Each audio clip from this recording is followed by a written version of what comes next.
South Sudan joins the world in commemorating the International Literacy Day in Juba. The day was declared by UNESCO in 1966 during the General Conference. It aims to highlight the importance of literacy to individuals, communities, and societies. Addressing the gathering, the Minister of General Education and Instruction, Awut Deng Acuil, said about 30% of South Sudanese are literate. There is need to fight illiteracy in the country. She urged the development partners to be patient for the reopening of schools during this pandemic time. The minister appeals to UNESCO and UNICEF to continue supporting the educational sectors in South Sudan. Today is a very important day in the calendar of the Ministry of General Education. South Sudan, like the rest of the world, celebrates the International Literacy Day today. Last year, the Ministry and its education partners had a huge celebration in Tafkeka, and you heard it earlier. This year, we planned to celebrate in Yorul. Unfortunately, the outbreak of coronavirus meant that we could not travel to Europe to celebrate this day with people in Europe. In fact, the theme for this year International Literacy Day celebration is literacy, learning, teaching, and learning in the COVID-19 crisis and beyond. The aim of International Literacy Day is to promote the importance of literacy as a matter of dignity and human rights, and to advance the literacy agenda towards a more literate, sustainable society. The celebration of International Literacy Day is considered by the Ministry of General Education and Instruction to be a very important event because it creates awareness to the public on what the ministry does when it comes to literacy. In the previous years, it increased the enrollment of children, youth, and adults to various education programs, and it continued to do so even now. Given the fact that South Sudan has the lowest literacy indicators in Sub-Sahara, that is 27% literacy among adults, according to the research that was done in 2008. It is important to reiterate the importance of literacy to the entire population of South Sudan to ensure the majority of population have access to free, quality education for all. These have challenges. The challenges caused by coronavirus pandemic. The outbreak of coronavirus pandemic earlier this year has disrupted the effort of Ministry of General Education and Instruction in ensuring the 2.8 million out-school children, youth, and adults get back to school. We had adhered to the Ministry of Health advice to close down the schools in order to prevent the spread of disease. The means of general education intervention to keep learning going on. One, despite the coronavirus, we, in collaboration with our key partners, especially UNICEF, UNESCO, and Save the Children International, the ministry introduced distant learning program to provide lessons in core subjects: English language, mathematics, science on the radio. Two, the ministry trained teachers on distant learning in order to deliver lessons on the radio and television. This is our first time to have this experience. So we had to train our children, our teachers. 3, teachers produce lesson scripts which are recorded, broadcast on radio, and uploaded on the website of the ministry. Challenges on this program. The distant learning program is not covering the entire country because of limited radio coverage and lack of radio sets.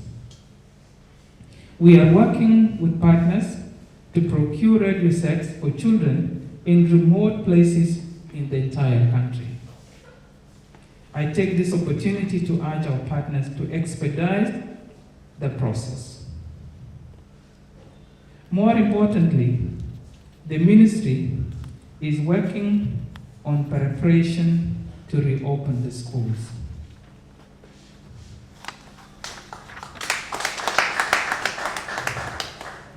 We have a team currently in the states conducting assessment on WASH facilities. For us to open a school, we must assess what are the needs of reopening the school. We have to know whether we have enough water in those schools. We have to know whether we have sanitation in those schools. We have to know how many schools need to be disinfected before our children get into these facilities. We have also to be mindful of the teachers that they are protected.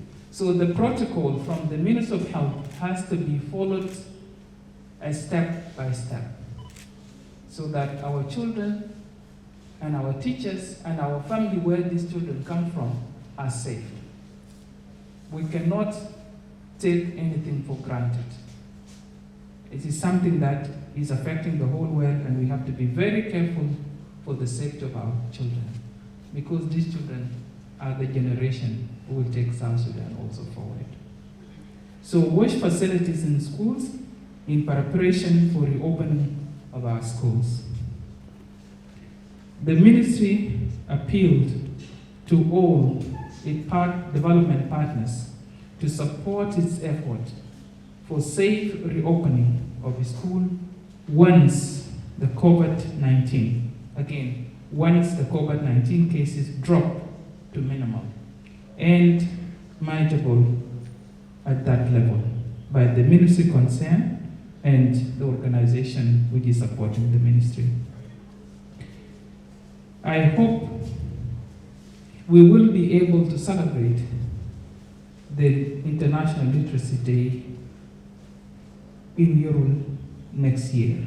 And I want to again thank Honorable Mohammed for highlighting the issues affecting the education. I don't want to go into detail because we know that there is a lot of preparation that has been done. We have to follow up closely with the government to see how to improve the well-being of our teachers. And also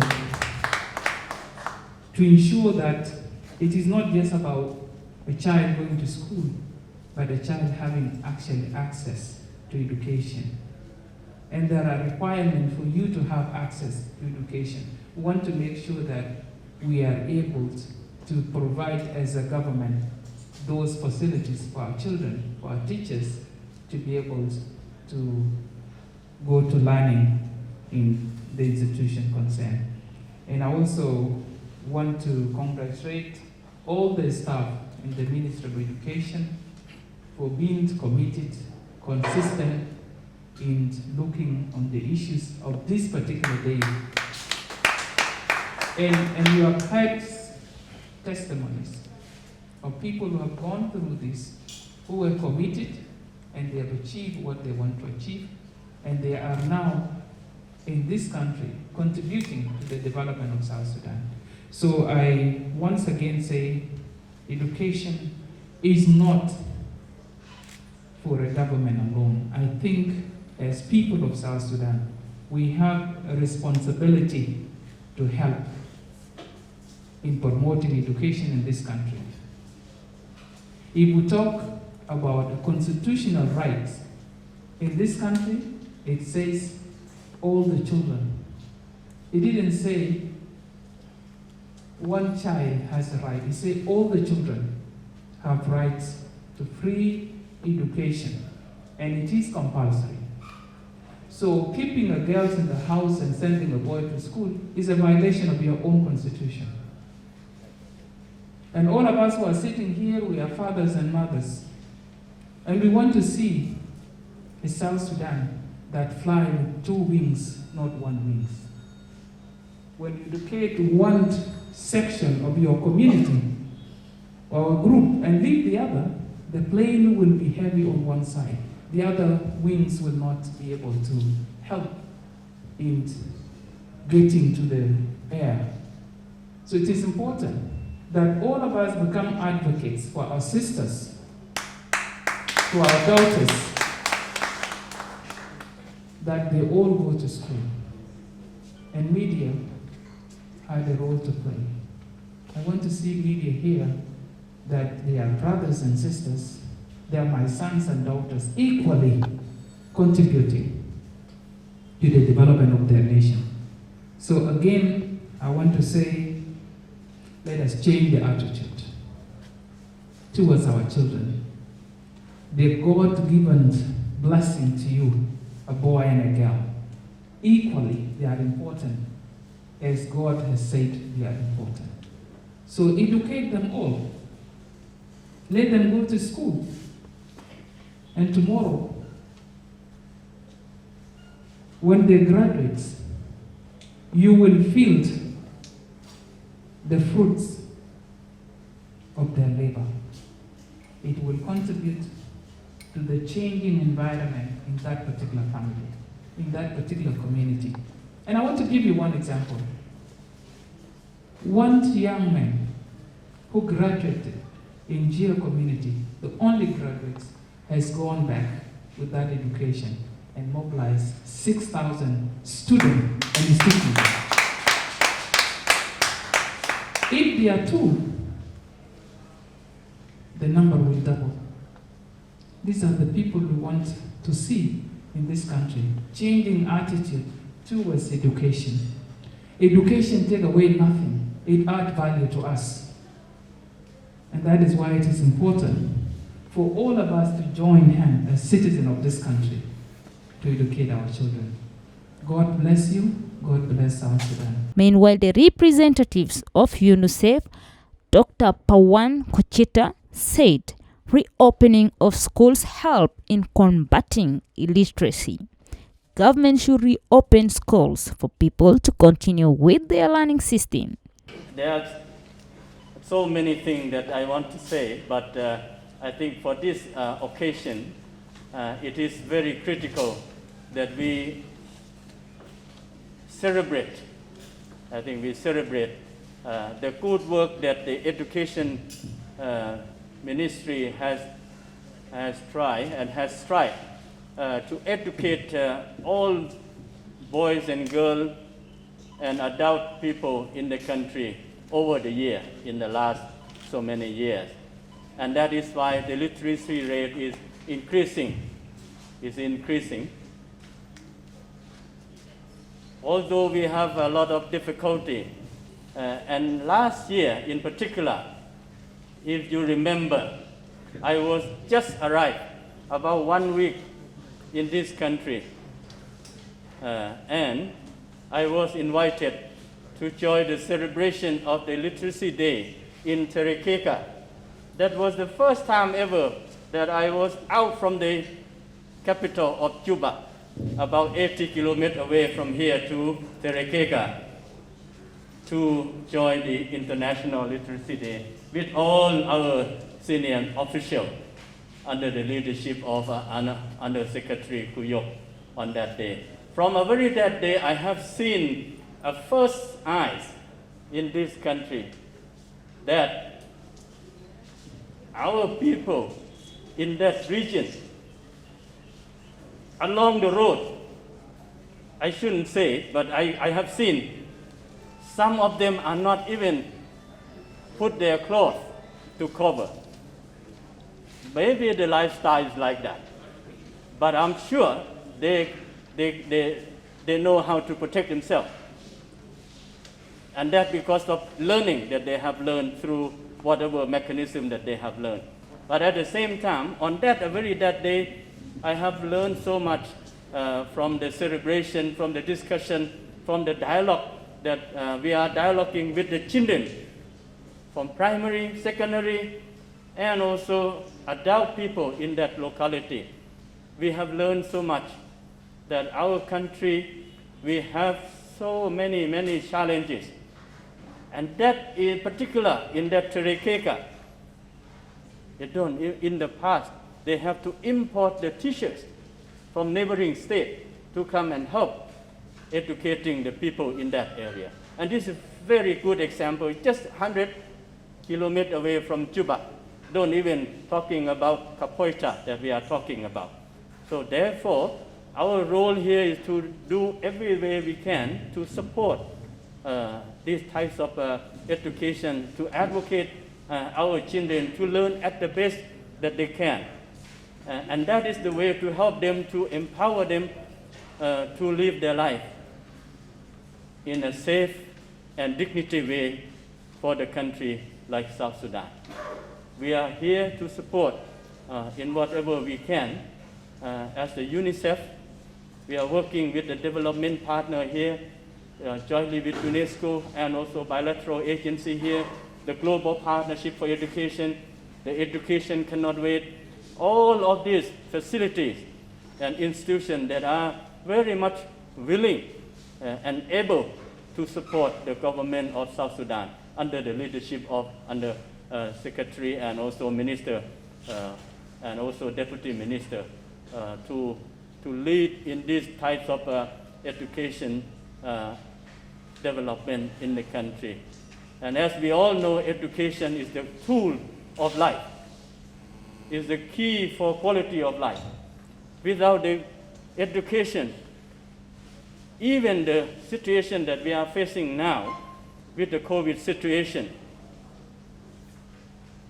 we may not be able to help them to protect themselves, to distance themselves, to protect their family.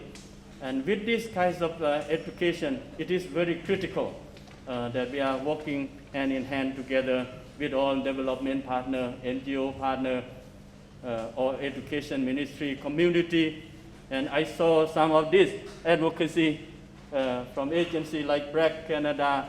I think this is a very good contribution to protect. I think it is hand in hand together to support these types of initiatives.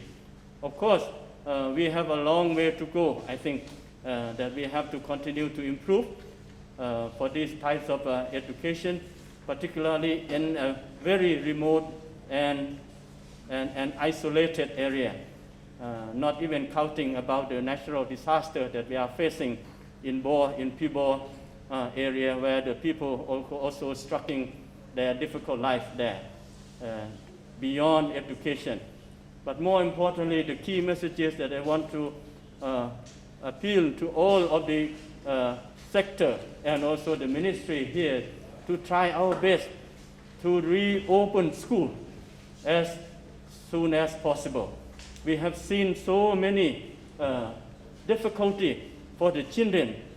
Also, they are able to access to some form of distance education, but it's not covered for all areas.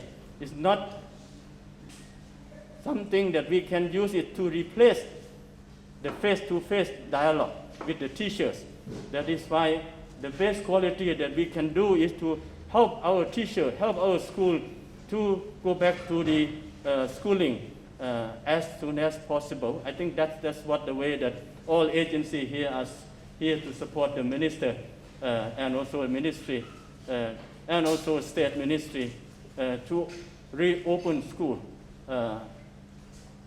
in a safe, in a learning and friendly learning environment.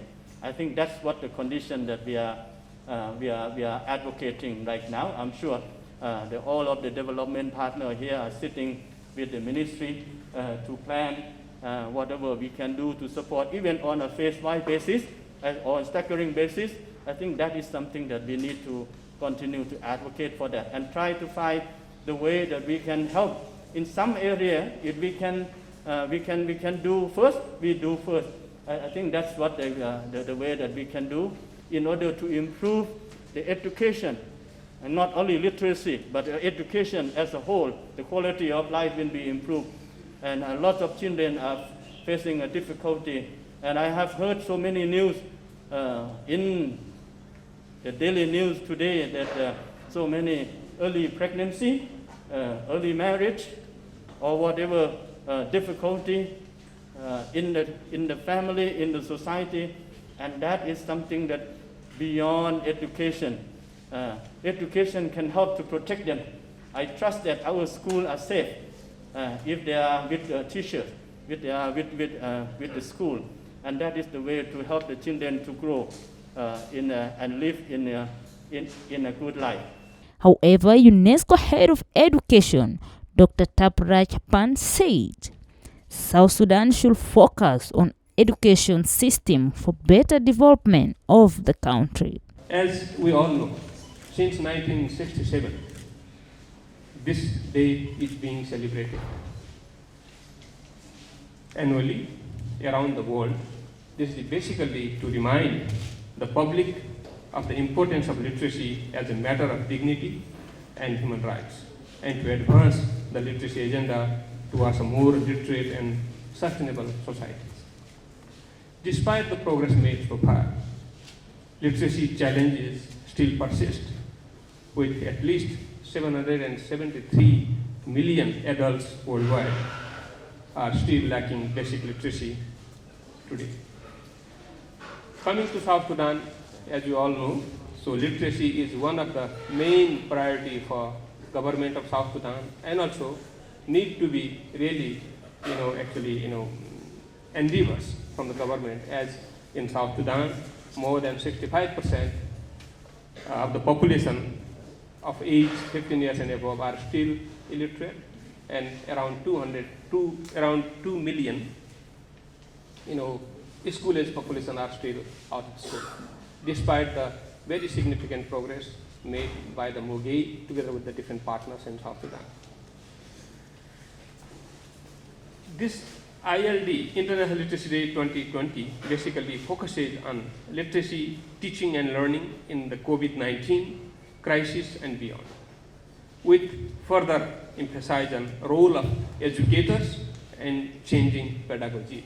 This is a different circumstances, so we need to really, motivate, encourage our educators to change the pedagogy so that it can be adapted in different conditions and various situations.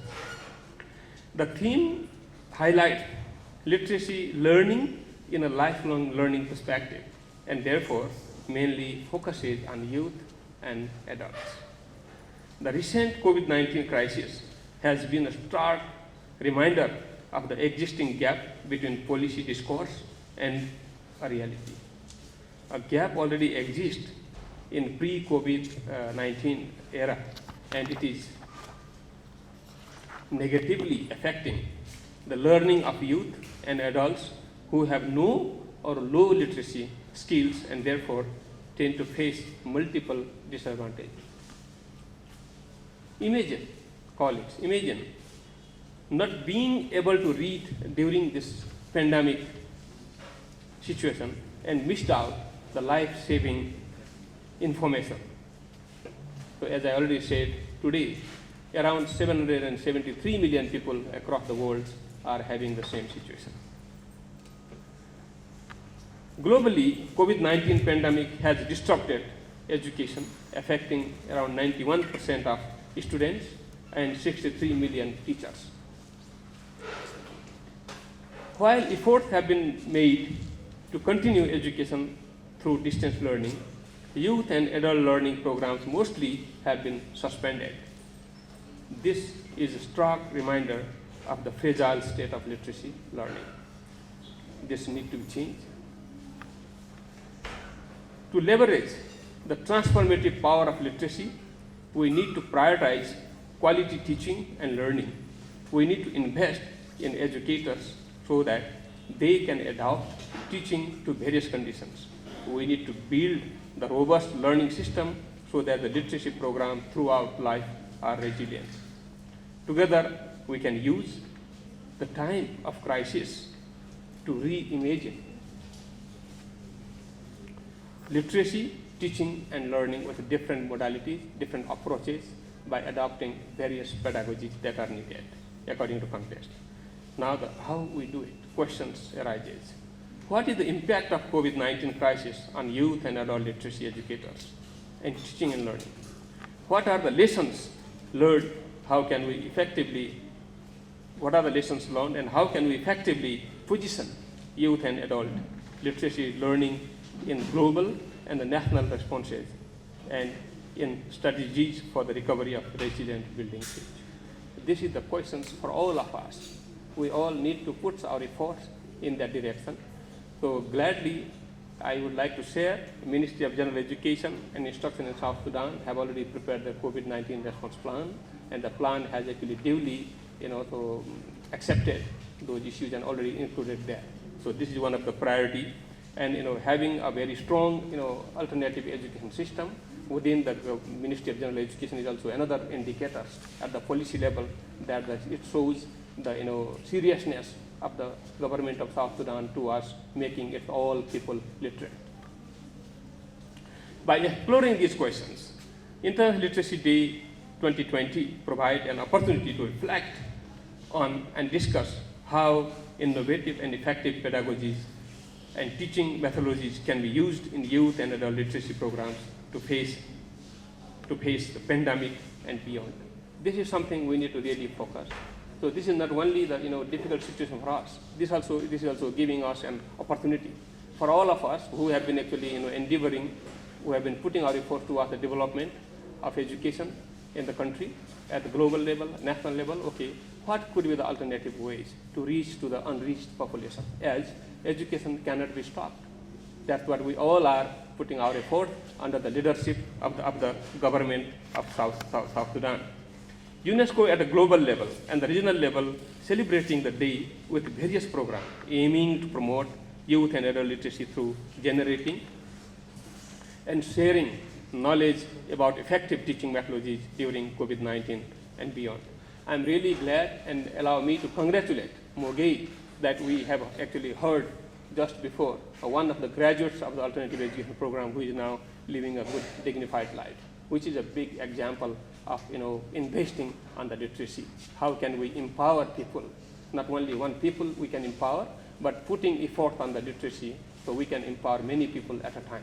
So this is in my view, of course, this is education philosophy also says, literacy is the first condition for furthering any sorts of learning. If the citizens are not literate, even if there are very good provisions, security provisions, other provisions, the state has reserved for them, they will not be able to entertain those actually, provisions unless they get literate. So that's why literacy is the first condition for restoring peace, restoring, for furthering the development of the country and this.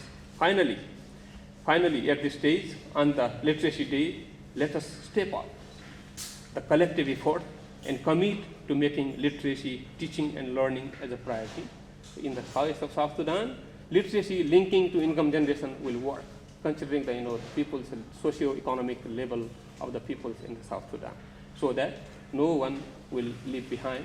And the South Sudan's education indicators by 2030 will be kind of one of the best country in the East Africa region. That's what I wish. On the other hand, the chairperson of Education and Specialized Committee in Trigono, Honorable Ahmed Mohamed Musa, appealed to the government to improve on teachers' salary and provide better learning environment for the learners. The International Day for Literacy, it is not a simple day. It came to the mind of UNESCO in the year of 1966. And it was first celebrated in 1967. to remind the international communities, the local communities in all countries, and the individuals about the importance of education and literacy. Definitely, you all know how important is the education. We are all here today on the position that we are in, and why we are all invited to celebrate this, because we had a good education in our life.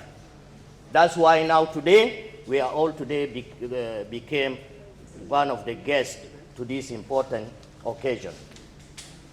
Literacy, definitely it helps people to live in peace. Literacy, it helps countries to develop. Literacy can lead you or tell you how to change your life standard. Literacy can help you or raise your awareness how to live with pandemics, diseases like the one of COVID-19 we are now in. Yes, the outbreak of coronavirus, especially in our country, it affected us badly, especially in education. Our kids are now suffering, staying at home, idling, doing nothing. And you know, the idle mind is a devil workshop. We need to open the schools from the primary to secondary and even to the university. But we have challenges. The crowdness, lack of teachers. These two, to my personal opinion, are the most challenges that will affect us or will force us not to open. Because in our classes, no any school which have less than 100 in a class. We are having more. Then how can we keep the rules and regulation of COVID-19, which tell us that we have to keep distancing? There is a way out, that we have to divide the class at least into 3. But still there is another challenge: lack of teachers, low payment to the teachers. And I know that there is teachers are receiving only 1,000 South Sudanese pound a day, a month, which will not help them to teach 3 classes in a day, because a hungry stomach will not keep standing for quite long. Here, the intervene of the government is very important and seriously. And also our partners, we need them to help us at this junction at least to cover this, at least these 2 challenges we are having: the crowdness of our classes and the shortage of teachers and low payment to the teachers.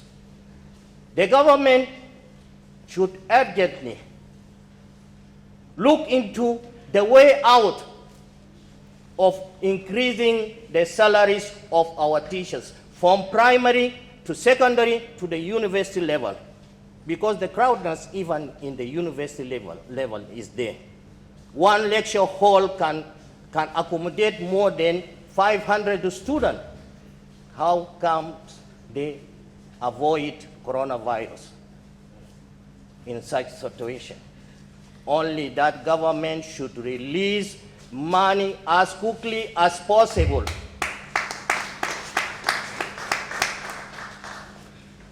to the teacher, so as that they can afford standing before a student. And if we continue